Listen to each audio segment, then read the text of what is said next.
Welcome everyone back to the Crimson 15 podcast. I'm your host, Crimson Sen. MVT PCA. 87454. Be sure to check us out over on Twitter at C15 Podcast. Join the discussion over on Discord, link in the description below. And if you're enjoying the videos, be sure to sub, like, share, and hit that bell for notifications.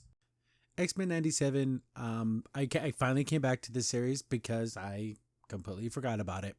And there was nothing in me to want to watch any more of it. Like, it just didn't pull me in to want to see what's going to happen in the next episode. Even in other shows I reviewed, even like, not Hell of a Boss, but what's the other one? Has Been Hotel. At least I kind of wanted to see what was going to happen. Even though I knew it was kind of a train wreck, but I kind of wanted to see what's going to happen next, or how they're going to solve this issue. This X-Men 97, it just does nothing for me. I think the last episode I watched was the one where like it's Forge and Storm and like this evil entity came out. I don't even care what it is. I don't feel like, oh God, I got to figure out what this is. It's just the show. I don't know.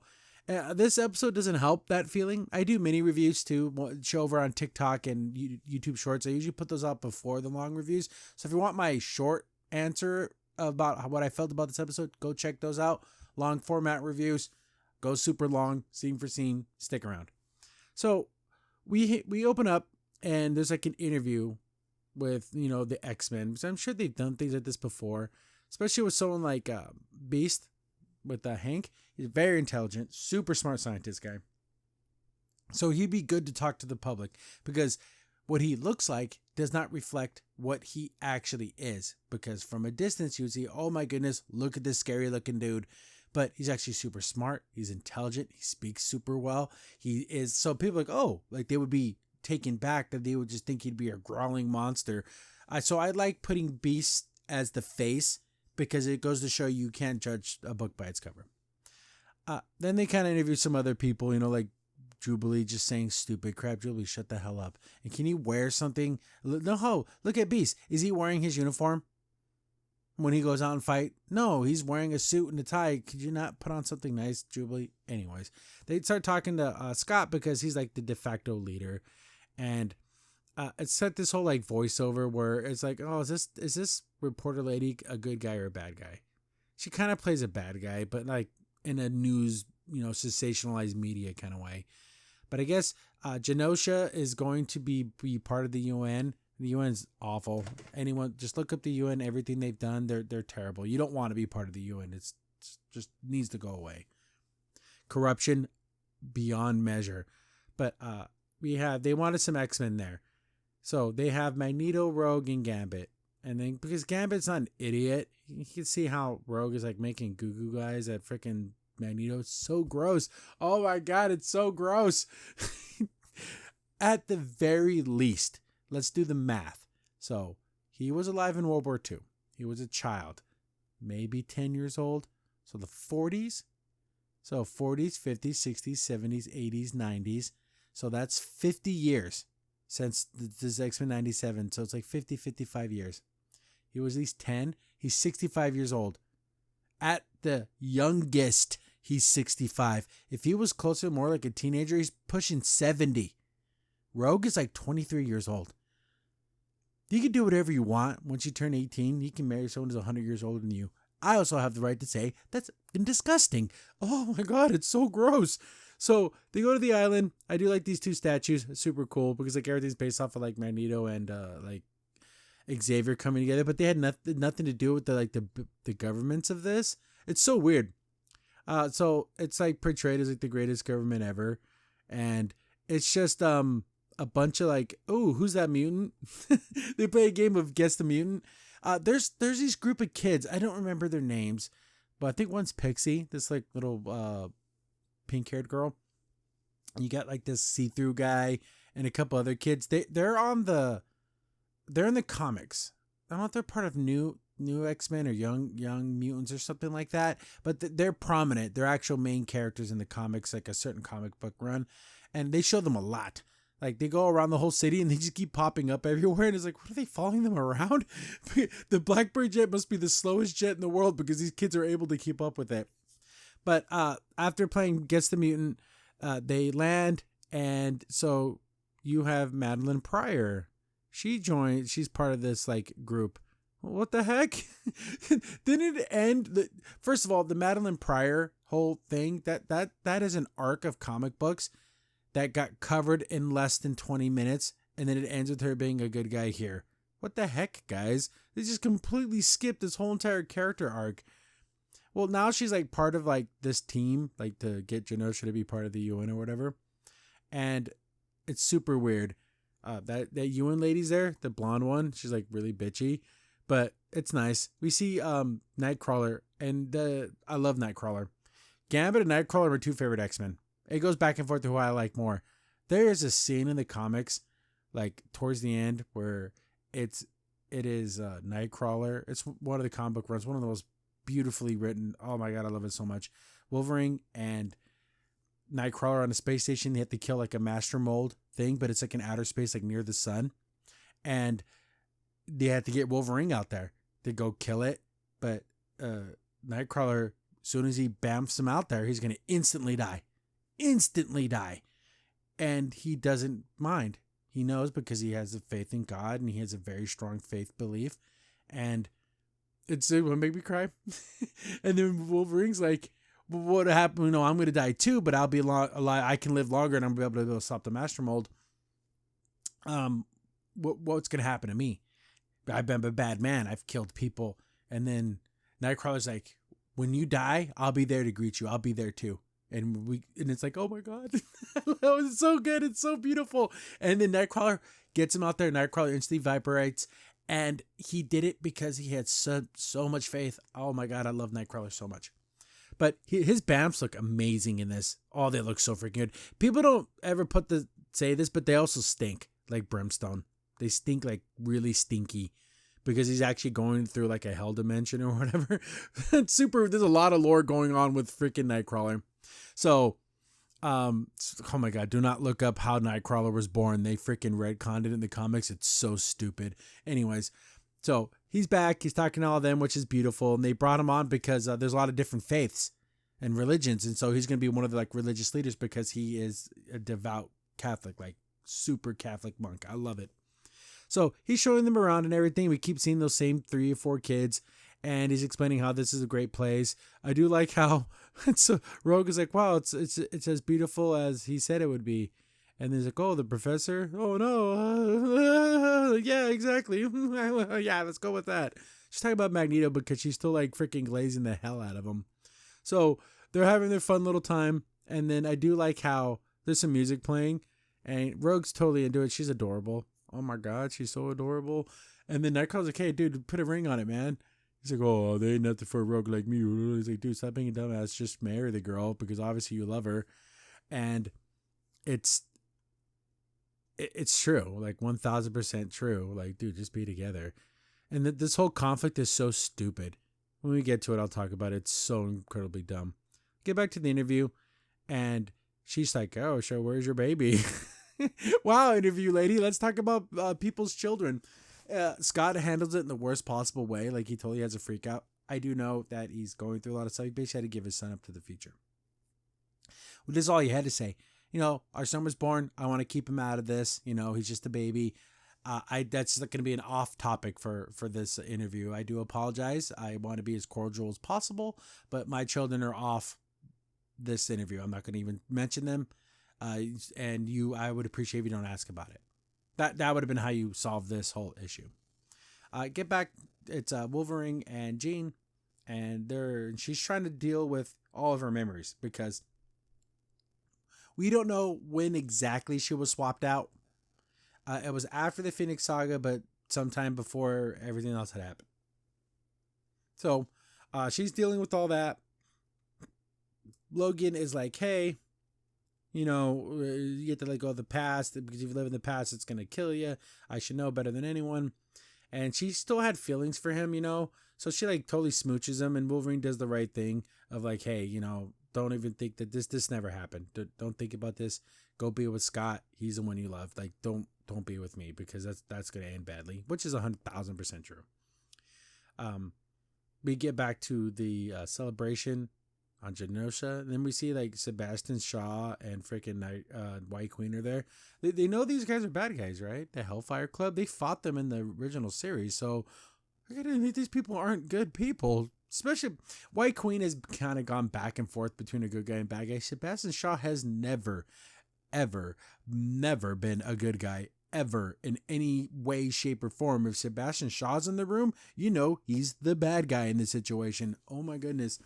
Then you got Banshee, and then you have oh my goodness, what was her name? The other Irish lady. Oh my god. Anyways, she has a crazy storyline in the comics where she's actually like this insane super mutant. Get this. Her mutant power is to die, go back in time as a baby, and have all of her memories as that she lived in that prior lifetime.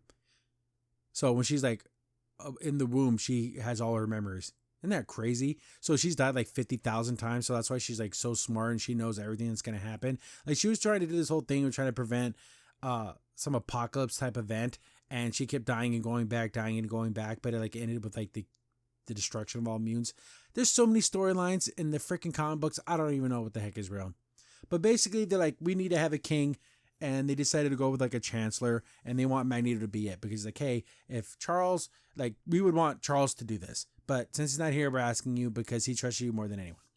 He's like, okay, I'll do it under one condition. And his condition is that if he can get his little southern, child to marry him, his child bride. It's so gross. Oh my God, I hate this so much. I hate it with all my heart. So I've never hated a couple more than this disgusting, nasty couple because it is so self-serving. It is so like, oh, I'm a powerful man. I deserve a beautiful woman. It's so awful because this is the kind of thing he did to like Mystique. He did this kind of like talks you up. You're like, oh man, he's such a great guy and he's so smart and so powerful and he loves me so much. He'll throw you away like you're nothing. That's what makes Magneto Magneto. I love Magneto as a villain. I love everything about him, but he's a villain. He's an absolute villain. So he's like, oh, you're gonna be with me. And one thing I do agree with what Magneto says. He's like, because he knows how Gambit feels. And he's like, you just make men want to do these kinds of things. Like, you make us better because we love you. If you don't reciprocate, it doesn't matter because you do this to men. Like, we love you anyways. There's women out there. Oh my God, there's women out there that can do this. It's crazy. So she's like, oh my God, I can't believe you actually did this. Like, it's a big setup. It does feel like a giant setup. Magneto, you're a nasty, nasty dog. Get back to Scott and he's like, man, I can't believe I blew that interview by blowing up on that lady because he went totally nuts on her. Like, oh, you people are not like us. And he just goes completely terribly off on that interview. Jean's trying to console him. And you think it's our Jean, but she ends up having like a psychic like knockout. It was the freaking Madeline Pryor Jean. I'm like, he's like having a psychic brain, talk to her. And that was like, Jean's like, hey, that was our thing. And this is so odd because she didn't give birth to their son. Madeline Pryor did. So he's having all these conflicted emotions about that. Here's the thing. This is going to be like a divorce situation. You have to be thinking it that way, like an ex-wife. That's how you have to approach this. This is an impossible situation because it's not real. So I wouldn't even know how one would handle something like this. But that's how I would try to handle it, is like an ex-wife. She'll be in your life because she is the mother of your child, but you have this woman you're committed to. So they're having a big argument about that. Do you even love me? No, you can't ask me that. But do you love me? Then we see that our Jean Grey. When I say our Jean Grey, I mean the one at the mansion, and then Madeline Pryor is the one that's over at Genosha. She gets this really nasty. She's getting all these flashes, like a psychic attack, and she gets a bloody nose. So something bad's about to go down. Then we get the scene. Gambit's looking fly as F, my dude. Look at this suit. He's looking fresh to death. I love it. He looks so good in this outfit. Rogue flies in. She's like, I gotta talk to you, and you're not gonna like this. Then they give this fake backstory about how when she first got adopted by Mystique and was being trained to use her powers, like, oh, this is a guy I know, and it's Magneto, and Magneto plays like this guy showing her like philosophy and everything, and she ends up like falling in love with her teacher, which is the most disgusting relationship in the freaking world. Total groomed the ever-living out of her. Magneto is a self-fulfilling man. This wasn't like a natural thing. He probably saw this girl and like, damn, that's a real hot lady, and he's gonna want a piece of that. That he's not a good person, and people don't realize that Magneto's not a good guy. So They find out they can touch. Oh yeah, I'm sure he just, happened to touch her hand. And then after that, he started banging the living crap out of her. I'm sure it happened that night. I'm pretty sure it happened 2 seconds after they found out they could touch each other. But she's like, he's kind of crazy, and he has all these demons. Like when he sleeps, he's like freaking out all the time. She's like, I can't deal with his baggage, my baggage. So she left, and then we can all pretend like it never happened. Gambit's like, get out of your damn mind, girl. And Gambit is like, you know what? And she's sad because I can never touch you or whatever, and you can never touch me. And he's like, some things are deeper than skin. That's man. You want a man to tell you that? Someone who, honest to God, loves you, even though he can't like have you. Like, all men only want one thing. Gambit is a kind of guy that had bagged many women in his life, and he's going to commit himself to a woman he can never do anything physical with. Think about that, Rogue. But then Rogue's like, no, I got to be able to bang. Here's an answer to that. The mutant inhibitor collar. Are you kidding me? You can just put it on to be intimate with each other. I know someone tried to explain to me, well, it's because it's a symbol of their suppression and all that. You're wearing it to be intimate with the person you love, to have a physical relationship with them. You're not, that'd be like someone saying, if I ever have to wear a condom, I'm never going to marry you. You know what I'm saying? It's so crazy. So she like totally breaks his heart, but he's like, hey, you know what?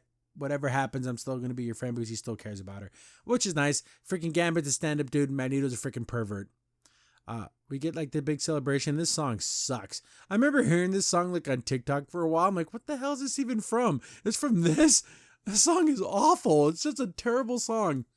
So everyone's there and they're talking, and the UN lady's like, so what was your decision, Magneto's like, oh, I decided to do this, but she's like, yeah, you're a freaking terrorist. And man, remember Asteroid M? He had a bunch of nuclear missiles, but we just have to pretend that wasn't a thing, and all the people he's murdered in his life. So he's like, no, we actually have an X-Men on my team to serve with me, and it's Rogue. Rogue flies down looking hella hot, and totally nerfed her, like physically, but she's still freaking amazingly beautiful. That's so crazy how absolutely insanely beautiful Rogue is. They nerfed the ever-living hell out of her, and she's still unbelievably beautiful. Then Gambit has to watch them like freaking have a lover's flying dance, and it's like, oh my God, I can't watch this. And everyone's like, ooh, and like they're like 5 years old. They're all dancing and touching, and Magneto's like all over. He's like 70 years old. It's so gross. Look at this. Oh my God, it's so gross. It's like, Grandpa, you nasty dog. And they're kissing and everything, but then Madeline Pryor starts to get the same mental like attack that Jean was getting. So there's something bad's about to happen. I do like the fact that Rogue's like, you know what? Thanks for the dance, but some things are deeper than skin. She's gonna go find Gambit and like say, you know, let's be together. Nice. I wish he didn't have to make out with the disgusting 70-year-old man to figure that out, but I'm glad you finally figured it out. Cable shows up, for like a millisecond. What a dum-dum. There must have been something wrong with the time travel flux thingy that he wears, because he kind of showed up to do nothing. He's like, get everyone out of here. Stop the music. This song fucking sucks. He came back in time to stop the song because it was awful. He comes back in time to like say, there's going to be an attack. Everyone get out of here. She finally figures out that Cable's her son. For those who don't know, Nathan, when he had to go to the future, he had that technovirus. He ends up growing up in that screwed up future, becomes Cable. Then when Cable comes back, so that's that connection. So he's her son. And he's like, sorry, mama. But then big old kaboomy happens. Then the action is fabulous. It's a 10 out of 10. All the explosions, the art direction, the everything about this whole action sequence is amazing. Rogue's like, oh man, what the hell happened? We see explosions everywhere. People are dying. Mutants are dying in the hundreds, I believe. They don't give you an exact number, but I'm assuming like a couple thousand mutants were killed during this attack. Big giant sentinel. It's a 3-headed super bug sentinel. Rogue and Gambit, they're like, oh man, we got to, because people are pinned down to the docks. We got to get them out of here. It's the Morlocks. They're being like attacked. And did Callisto die? She looks up. Anyways, tons of people are dying. Look at Sebastian Shaw. That bastard deserves to be dead. They just let him die. He's freaking sucks. Magneto is going to go out there. He's going to start fighting. I like how the UN lady's trying to help. So she wasn't a part of this. I'm hoping she's not a part of this. But I do like Magneto's speeches.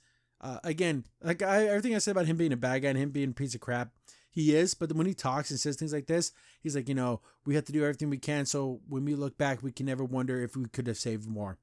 When the hits the fan and he needs someone attacking and killing people, I'll take Magneto. I'll take him. He's an Omega level mutant. But then we see Rogue and Gambit doing what Rogue and Gambit do best. They've been fighting together for many, many years. They know how each other's powers. They know how to play off each other. And then, of course, they obviously love each other. They're fighting Sentinels. This thing is dropping Sentinels by the dozens. I mean, but they have a whole island of mutants and like no one else is able to help. Like where's all the... Again, not every mutant has powers that can fight. A lot of mutants are just like freaking look weird. And that's their mutant powers, is being a weirdo.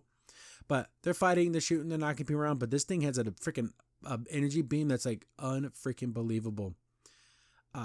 Magneto's trying to save people. He's putting up shields. He's trying to save them, these Morlock kids. And they're like, oh no, the X-Men don't care about us. I'm like, yeah, right, dude. The X-Men totally love their living F out of you. They were going to make Storm the leader of your group. The X-Men care about everybody. Like, it's so weird. Like, sometimes I feel like they try to retcon the original series, but I do like how you hear the Sentinels like, oh, mutants detected, and like, oh no, but it was just like Gambit riding one of the heads. Nice, Gambit. I like how you did that. Like, you just had to scare these people, right? But he's like, come on, follow me. It's like, there you go. The X-Men totally saved your butt. So shut the hell up about this. X-Men don't love you.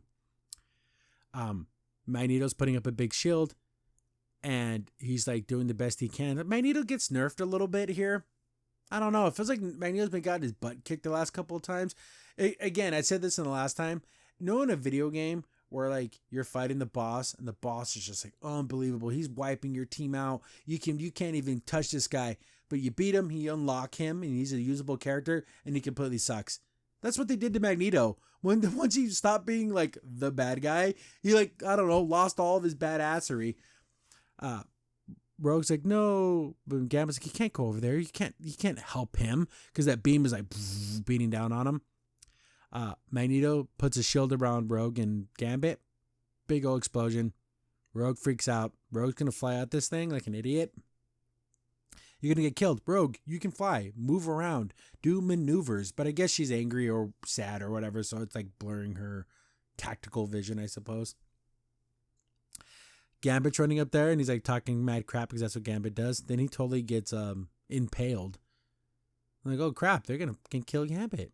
Gambit lights up because since the thing is connected to the Sentinel. Why would the Sentinel like I want to talk crap to you before I kill you? Wouldn't it have just grabbed him and just flung him somewhere? Anyways, so he sets him up. He uses his power to like charge the whole entire thing and blows this whole thing up. Also in the comics, Gambit ends up becoming an Omega level mutant because he gets the second mutations. I don't even know if that's a thing anymore, but his second mutation was that he could actually use his powers through sight, like just looking at something, he can make it happen. Super cool. But he like gives the whole thing. The name's Gambit, more to me. He does the whole thing. Awesome. Love Gambit with all my heart and soul. He fucking dies. Self-sacrifice, because that's what Gambit does. Because he's an X-Men, he's a hero. We get news, and we see like the island all burned up and everything and all destroyed. We do see that people were saved.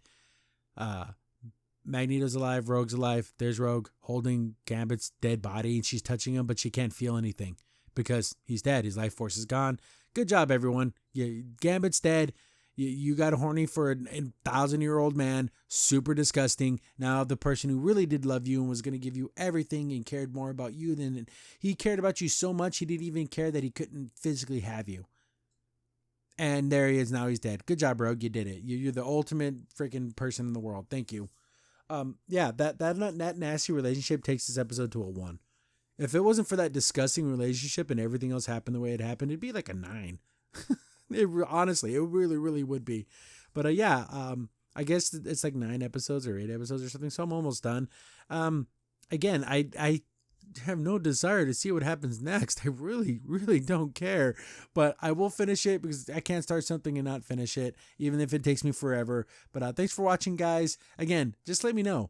Do people like this relationship with Rogue and Magneto? It's freaking so gross.